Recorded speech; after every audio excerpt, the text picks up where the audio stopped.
friends, and honored guests, good evening, and thank you for the love and support you have provided, without which none of this would be possible.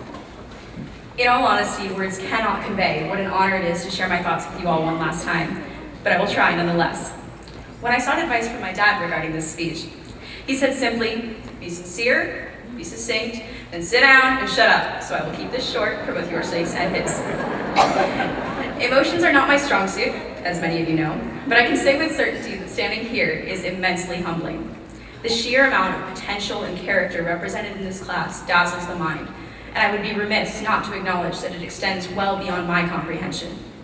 While I don't know half of you half as well as I should like, and I like less than half of you half as well as you deserve, this class is truly phenomenal. The accomplishments which have been and will continue to be enumerated throughout this ceremony are only the surface of the capacity this class holds to love, to learn, to teach, to lead, and to grow. I wish wholeheartedly that I could tell you all that the world will readily recognize this, that the obstacles you encounter will fall at your feet in the face of your remarkable abilities, that the challenges you face will never surpass your ability to handle them. But I can make no such declaration.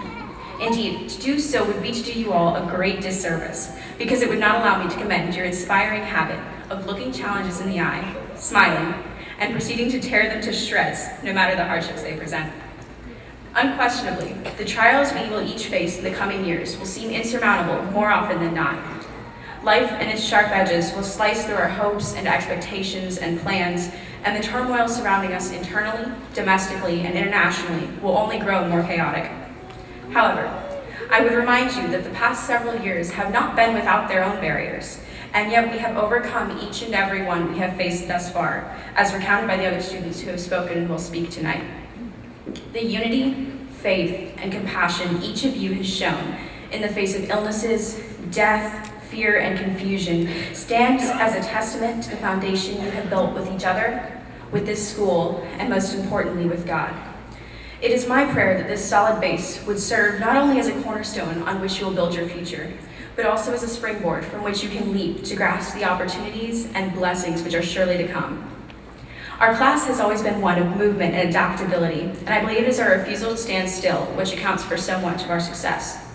We have seen that to stagnate is far more dangerous than any unknown outcome we have yet to meet, and so we progress relentlessly, refusing to sit back and watch life pass by without us.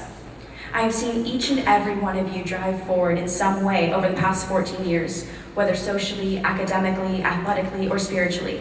And it is heartening to note that this desire to move on is not from outside pressure, but from an intrinsic motivation to succeed and to conquer. I have no doubt this determination will only increase as you encounter difficulties of still greater magnitude, and I cannot begin to imagine the myriad of ways your communities and our world will benefit from your dedication to excel and adapt. Your fierce resolve to forge ahead, regardless of what uncertainty awaits, is what gives me the joy and confidence to bid you all a very fond farewell before you head out into the world. This is the end, and I am going now, as Bilbo Baggins said, but if we meet again, I have no doubt that it will be an unparalleled honor to have graduated with you all, and I cannot wait to see you take your futures by storm. Thank you.